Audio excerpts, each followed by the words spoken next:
Internet का वो हिस्सा जिसे आप और हम रोज इस्तेमाल करते हैं, गूगल, यूट्यूब, फेसबुक, ये इस अथाह डिजिटल समंदर का सिर्फ एक ऊपरी सतह है। केवल 4%, बाकी का 96% इंटरनेट पानी में छिपे उस आइसबर्ग की तरह है जहां रोशनी की एक किरण तक नहीं पहुंचती। इसे कहते हैं दी डार्क वेब, एक ऐसी समानांतर दुनिया जहां सिर्फ एक क्लिक पर दुनिया का सबसे घातक हथियार, इंसानी अंग और किसी भी देश का फेक सिटीजनशिप आपके दरवाजे पर डिलीवर हो सकती है। लेकिन इस खौफनाक काली दुनिया का राजा कोई मैक्सिकन ड्रग लॉर्ड या अंडरवर्ल्ड का कोई भाई नहीं था। वो महज 26 साल का एक कॉलेज स्टूडेंट जिसने अपने बेडरूम में शॉर्ट्स पहनकर लैपटॉप पर कोडिंग करके ड्रग्स का अमेजोन खड़ा कर दिया।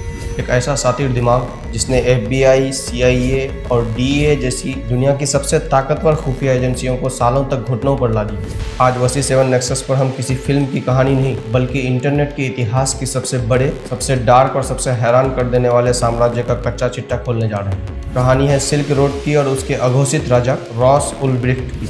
एंड तक रुकना क्योंकि इस कहानी का आखिरी ट्विस्ट आपके होश उड़ा देगा। इस कहानी को समझने से पहले ये समझना जरूरी है कि आखिर डार्क वेब पर लोग कानून के हाथों पकड़े क्यों नहीं जाते। नॉर्मल इंटरनेट पर आपका IP एड्रेस आपका डिजिटल फिंगरप्रिंट होता है। आप जो भी सर्च करते हैं पुलिस को तुरंत पता चल जाता है। लेकिन इस काली दुनिया का एक खुफिया दरवाजा है जिसे कहते हैं टॉर ब्राउजर, दी ओनियन राउटर। पहले ये समझते हैं कि इसे प्याज वाला राउटर क्यों कहते हैं, क्योंकि ये आपकी पहचान को प्याज के छिलकों की तरह कई लेयर्स में दफन कर देता है। जब आप टॉर पर कुछ सर्च करते हैं तो आपका सिग्नल सीधे वेबसाइट पर नहीं जाता, वो दुनिया भर के हजारों वॉलंटियर कंप्यूटर्स से होकर गुजरता है जिन्हें नोड्स कहते हैं। आपका मैसेज इंडिया से निकलेगा, पहले ब्राज़ील जाएगा, वहाँ से जर्मनी, फिर रूस, फिर अपने मंजिल पर पहुँचेगा। हर कदम पर पिछला रास्ता मिटा दिया जाता है। FBI भी ये खुद पता नहीं लगा सकती कि आखिर ये रिक्वेस्ट आई कहाँ से थी। और यहाँ एक सबसे बड़ा पैराडॉक्स सुनिए, इस अवैध टेक्नोलॉजी को किसी हैकर या क्रिमिनल ने नहीं बनाया था। इसे खुद अमेरिकी नौसेना US नेवी ने तैयार किया था ताकि उनके जासूस दुनिया भर में खुफिया मैसेज भेज सके। अमेरिका ने खुद वो हथियार बनाया जिसे अपराधियों ने बाद में उसी के सीने में तान दिया। टॉर ने पहचान तो छुपा दी, लेकिन डिजिटल मार्केट के लिए एक और बड़ी दीवार खड़ी थी, पैसा।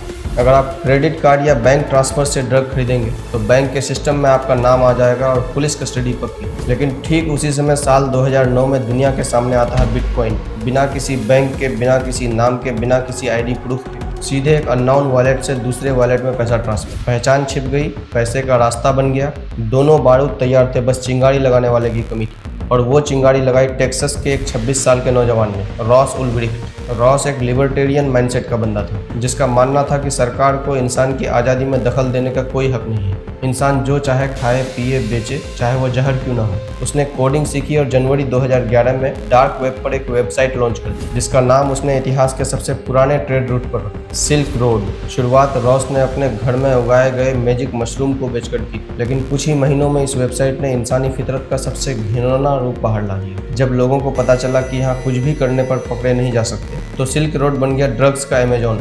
हेरोइन, कोकेन, LSD, AK-47 और हैकिंग टूल्स, इस ब्लैक मार्केट में 13,000 से भी ज़्यादा अवैध चीज़ें बिकने लगी। रॉस का दिमाग इतना सातिर था कि उसने इस अवैध धंधे को बिल्कुल कॉर्पोरेट ई-कॉमर्स की तरह चलाया।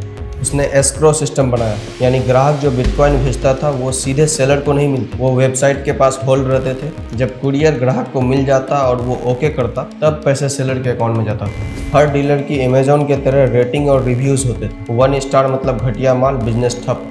अब आपके दिमाग में ये आ रहा होगा कि ये सारा अवैध माल कस्टमर तक पहुंचता कैसे था। इसके लिए रॉस ने सेलर्स को एक सख्त गाइडलाइन दी थी। माल को वैक्यूम सील पैकिंग में पैक किया जाता था ताकि खोजी कुत्ते भी उसे सूंघ न सके। फिर उन्हें किताबों के पन्नों के बीच, DVD केसेस में या बच्चों के खिलौनों के अंदर छुपाकर DHL, FedEx और सरकारी कुरियर के जरिए आम पार्सल की तरह भेज दिया जाता था। कुरियर बॉय को यह अंदाजा भी नहीं था कि उसके जेब में जो पैकेट है उसमें लाखों की कोकीन है। महज 2.5 साल में इस साइट ने 9.5 मिलियन बिटकॉइन का टर्नओवर कर लिया जिसकी वैल्यू आज खरबों डॉलर है। रॉस अब एक अदृश्य भगवान बन चुका था। उसने अपना ऑनलाइन नाम बदलकर रख लिया ड्रेड पायरेट रॉबर्ट्स। वो वेबसाइट पर ज्ञान बांट रहा था कि वो दुनिया को सरकार के चुंगल से आज़ाद करा रहा है। लेकिन इतिहास गवाह है, जब किसी आम इंसान के पास अथाह पैसा और असीमित पावर आती है तो उसके अंदर का शैतान जाग जाता है। मार्च 2013 में सिल्क रोड के साम्राज्य में दरार पड़ी और एक अज्ञात ब्लैकमेलर ने रॉस को संपर्क किया और कहा कि उसके पास सिल्क रोड के हजारों खरीदारों के और सेलर्स के नाम और पते हैं और उसको $5 लाख के बिटकॉइन नहीं मिले तो वो ये लिस्ट सीधे FBI को दे देगा। खुद को शांति प्रिय कहने वाला रॉस उल्ब्रिख्ट अब बुरी तरह फंस चुका था। अपनी करोड़ों की सल्तनत को बचाने के लिए उसने वो रास्ता चुना जो बड़े बड़े माफिया चुनते हैं। उसने डार्क वेब पर एक हिटमैन ढूंढा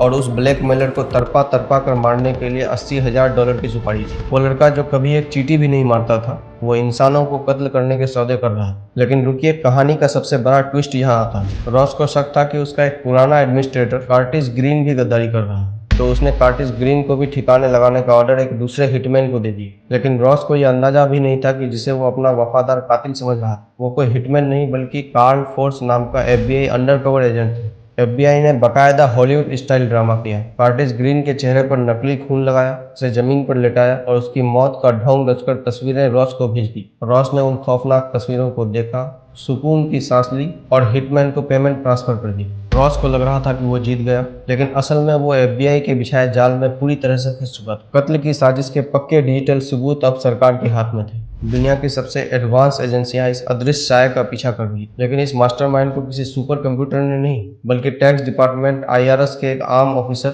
गैरी अल्फोर्ड ने पकड़ा। गैरी ने कोई हैकिंग नहीं की, उसने सिर्फ गूगल पर सिल्क रोड के शुरुआती दिनों के पोस्ट को खंगालना शुरू किया। उसने सोचा कि जब इस साइट के मालिक ने इसे शुरू किया होगा तो कहीं ना कहीं तो कोई सुराग छोड़ा होगा, और गैरी को वो सुराग मिल गया। गैरी ने कोई हैकिंग नहीं की। सिल्क रोड के लॉन्च होने से ठीक पहले एल्टोइड नाम के एक यूजर ने फॉर्म पर कोडिंग की मदद मांगते हुए अपनी असल पर्सनल ईमेल आईडी लिख दी थी, ross@gmail.com।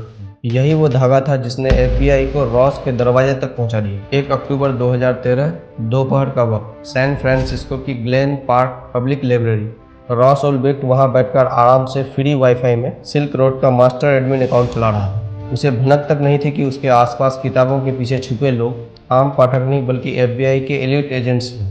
एजेंट्स जानते थे कि रॉस का लैपटॉप पूरी तरीके से इनक्रिप्टेड है। अगर उन्होंने सीधे छापा मारा तो रॉस सिर्फ एक बटन दबाकर लैपटॉप बंद कर देंगे, सारे सबूत गायब हो जाएंगे और पुलिस उसका पासवर्ड कभी नहीं तोड़ पाएगी। उन्हें उसे रंगे हाथों पकड़ना था। तभी लाइब्रेरी के सन्नाटे को चीरते हुए 2 अंडरकवर एजेंट जो पति पत्नी का नाटक कर रहे थे आपस में जोर जोर से लड़ने लगे और गालियां देने लगे। लाइब्रेरी में जैसे ही ये तमाशा हुआ, रॉस का ध्यान पूरी तरीके से भटक गया और उसने पीछे मुड़कर देखा। बस यही वो 1 सेकंड की चूक थी। पास बैठे एक एजेंट ने झपट्टा मारकर उसके लैपटॉप को अपनी तरफ खींच लिया और दूसरे एजेंट ने रॉस को दबोचकर हथकड़ी लगा दी। यह इतिहास का सबसे परफेक्ट फिजिकल टेकडाउन था। लैपटॉप की स्क्रीन पर बड़े अक्षरों में खुला हुआ था, मास्टरमाइंड, गेम ओवर।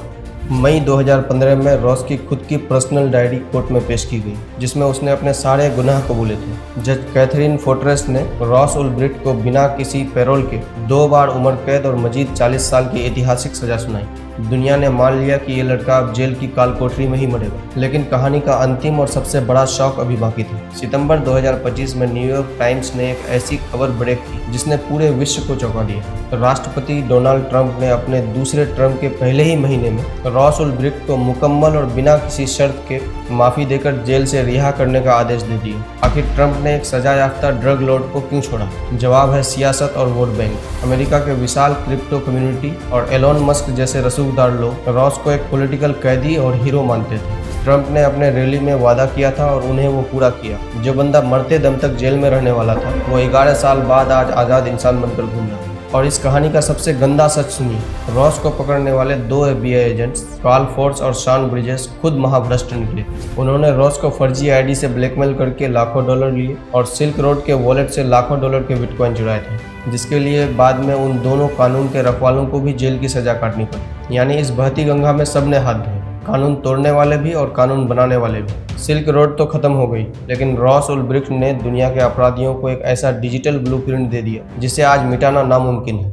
आज डार्क वेब पर सिल्क रोड से भी 10 गुना बड़े और खतरनाक साम्राज्य चल रहे हैं। अब मैं फैसला आप पर छोड़ता हूँ। क्या रॉस उल्ब्रिक्ट एक क्रांतिकारी था जिसे सिस्टम ने फंसाया, या वो एक बेरहम अपराधी था जिसने लाखों परिवारों को ड्रग्स के दलदल में धकेल दिया? अपनी बेबाक राय नीचे कमेंट्स में दीजिए। अगर इस इन्वेस्टिगेटिव एक्सपोज ने आपके होश उड़ाए हैं तो वीडियो को लाइक और अपने दोस्तों के साथ शेयर जरूर करना। और हाँ, ऐसी ही तगड़ी और अनफिल्टर्ड केस स्टडीज के लिए वसी7 नेक्सस को अभी सब्सक्राइब करें। मिलते हैं अगले किसी धमाकेदार वीडियो में, तब तक के लिए जय हिंद, सुरक्षित रहिए।